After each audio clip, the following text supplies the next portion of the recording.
레디아 공주 3권 4. 귀신왕이여 모습을 드러내라. 검은 제국으로 돌아가 전쟁을 준비하던 무진장 황자는 열린 입이 결렬시킨 동맹을 책갈피 왕자가 다시 복원시켰다는 소식을 듣고 불같이 화를 냈다.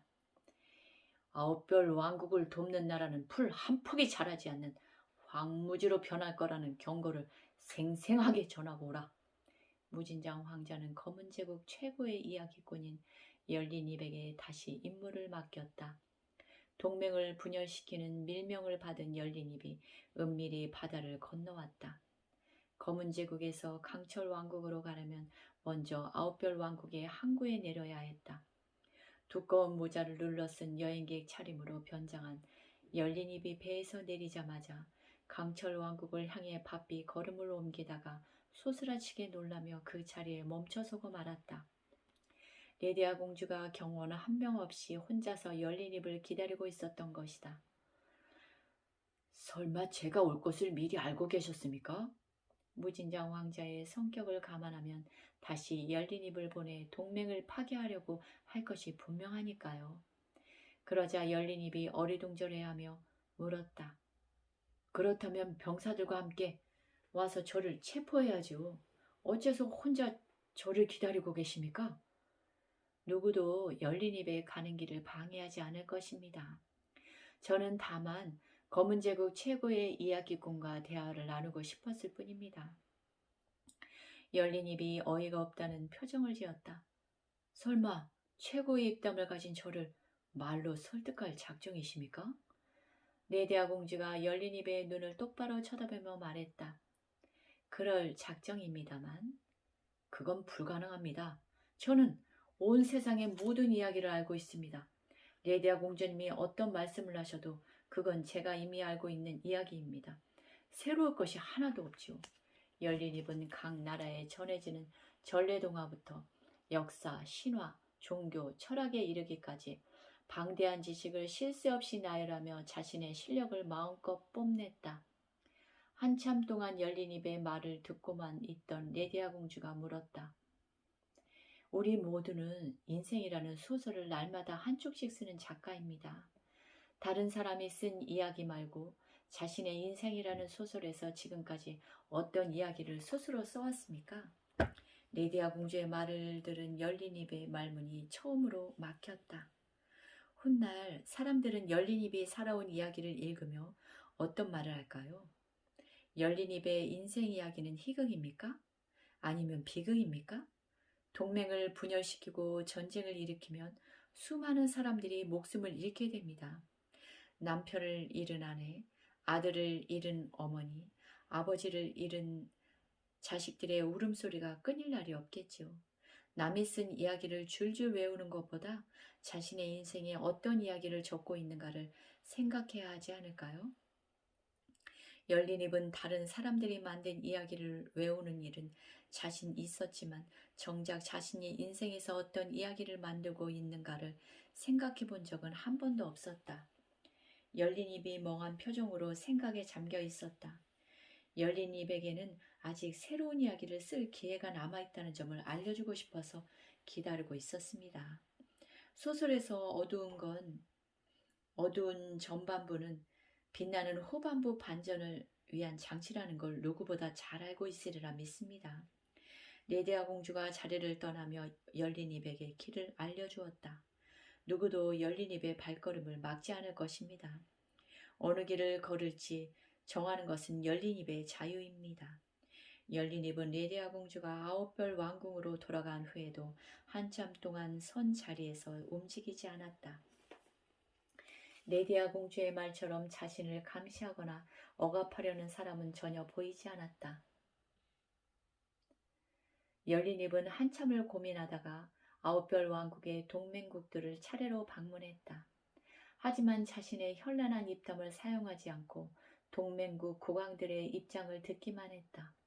강철왕, 비단왕, 백가왕은 한결같이 동맹이 불가피했으며 자신들은 검은 제국과 영원한 평화를 원한다는 말을 했다.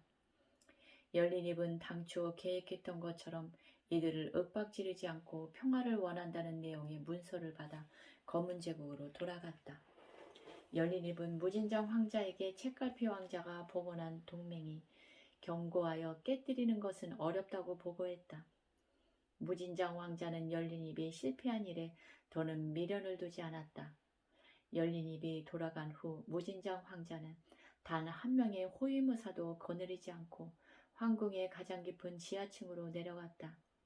끝도 없이 이어지는 돌계단을 작은 촛대의 불빛에 의지해 걸음을 재촉하자 밥 한 끼를 충분히 먹을 만큼의 시간이 지난 후에 단단한 돌을 깔아 만든 바닥이 나타났다.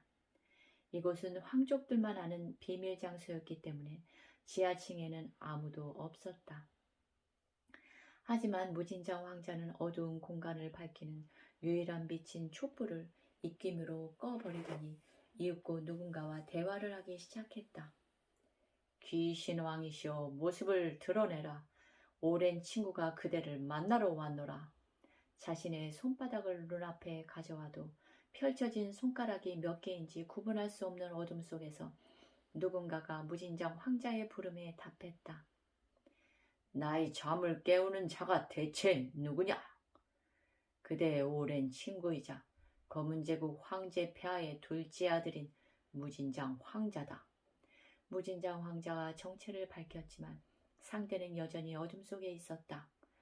황금의 재력과 장칼의 무력으로 사람들의 마음에 공포를 심고 이를 활용해 세상을 지배하는 검은 제국의 황자가 무슨 일이냐? 귀신왕을 찾아왔는가? 어둠 속에서 무진장 황자와 대화를 나누는 자가 놀랍게도 자신을 귀신왕이라고 밝혔다. 과거 그림 속 다이아몬드 공주의 눈이 반짝일 때는 사람들의 마음이 선하고 빛났기 때문에 마음속에 어둠이 없어서 귀신들이 들어설 자리가 없었다. 하지만 자비와 지혜의 빛이 사라지고 탐욕과 이기심의 어둠이 득세하자 귀신들이 사람들의 어두워진 마음에 또아리를 틀고 살아가기 시작했다. 이런 귀신들이 모여 보이지 않는 귀신 왕국을 만들고 가장 강한 귀신을 자신들의 왕으로 삼았던 것이다. 검은 제국은 피비린내 나는 전쟁을 일삼았기 때문에 검은 제국이 위세를 떨치면 떨칠수록 사람들의 마음은 어두워져 갔다. 그러자 귀신 왕국의 영토도 넓어지고 귀신왕의 힘도 점점 강해졌다. 무진장 황자가 귀신왕에게 자신을 오랜 친구라고 소개한 것도 이 때문이었다. 검은 제국이 폭력을 사용하면 사용할수록 귀신왕은 사람들의 마음에 더욱 집요하게 깊게 파고들었고 귀신왕이 단단히 자리를 잡을수록 더욱 공포를 느낀 백성들은 검은 제국에게 더 강하게 복종하는 구조였다.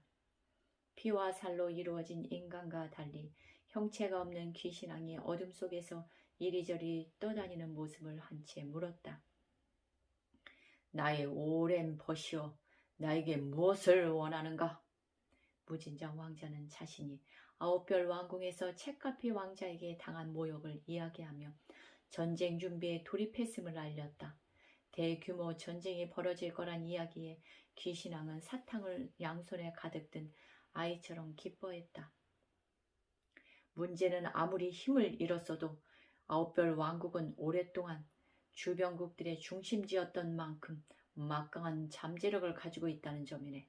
과거 금빛 보탑 상자가 쏟아냈던 막대한 재물로 만든 성은 견고하고 샛벼랑을 따르는 군대의 충성심도 굳건하지.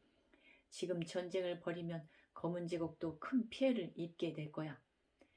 그렇다면 아홉별 왕국을 더 혼란스럽게 만들어야겠군. 바로 그거야. 그래서 내가 자네를 찾아왔네. 아홉별 왕국에 가서 백성들을 두려움에 떨게 만들어주게. 희망, 사랑, 꿈을 잃은 사람처럼 나약한 것은 없으니 말일세. 귀신왕이 잠시 생각하다 무진장 황자에게 물었다. 내가 그 제안을 받아들이면 자네는 보석공주와 결혼하여 아홉별 왕국의 영토와 백성들을 손에 넣게 되겠지. 그렇다면 나는 무엇을 얻게 되나? 무진장 황자가 오른쪽 입꼬리를 위로 올리며 비열한 미소를 지었다. 빛 한 조각 없는 암흑 속이어서 사람의 눈에는 이 모습이 보이지 않지만 어둠 속에서 살아온 귀신왕의 눈에는 차갑게 웃음을 머금은 무진장 황자의 모습이 또렷하게 보였다. 아홉별 왕국은 북두 칠성의 빛이 모여서 무거워져서 땅에 떨어져 만들어진 왕국이라고 하지? 하늘의 중심이 북두 칠성인 것처럼 빛이 내려와 땅의 중심 나라가 된 것이야. 과거 아홉별 왕국의 전성기를 이끌었던 금빛 보탑 상자도 빛났고 그 안에서 나온 다이아몬드 공주의 눈은 더더욱 빛났다고 하지.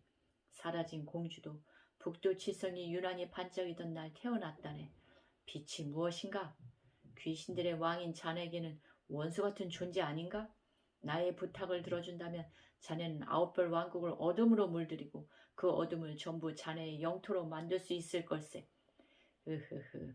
자네는 눈에 보이는 땅을 갖고 나는 눈에 보이지 않는 어둠을 소유한단 말이군. 마음에 드는 제안이야. 바람소리와 함께 귀신왕이 사라졌다. 귀신왕이 남긴 메아리가 무진장 황자의 귓가에 맴돌았다. 아홉별 왕국의 빛을 모두 없애주지. 스스로 빛나는 법을 잊어버린 무기력한 백성들을 정복하는 것은 자네의 몫이네. 귀신왕의 모습을 감추는 바람소리가 완전히 사라진 후 무진장 황자는 다시 촛대에 불을 붙였다. 사방이 밝아졌지만 귀신왕의 모습은 어디에도 없었다. 샛별왕 이놈! 검은 제국과 귀신 왕국의 협공을 견뎌낼 수 있는지 두고 보자. 아홉별 왕국은 멸망을 피하지 못할 것이다. 검은 제국이 대대적인 전쟁을 준비한다는 정보는 곧 아홉별 왕국에게 전해졌다. 강철 왕국보다 몇 배나 강한 검은 제국이 공격해온다는 소식에 아홉별 왕국의 백성들은 공포에 휩싸였다. 귀신왕은 이 틈을 놓치지 않았다. 귀신왕의 명령을 받은 귀신들이 어두워진 사람들의 마음속을 파고들었다. 악몽에 시달리는 사람, 정신이 나가 미쳐버린 사람, 두려움을 견디지 못하고 나라 밖으로 몸을 피하는 사람이 속출했다. 전쟁이 벌어지면 식량이 부족할 거라는 걱정에 쌀과 반찬거리를 사려는 사람들이 시장으로 몰려들었지만 상인들은 기다렸다가 더 비싼 값을 받으려는 욕심에 물건을 내놓지 않았다. 생필품의 가격이 치솟고 인심은 흉흉해져갔다. 순간적인 욕심을 참지 못하고 도둑질을 하거나 일시적인 분노를 이기지 못하고 폭력을 행사하는 사람들이 늘어갔다.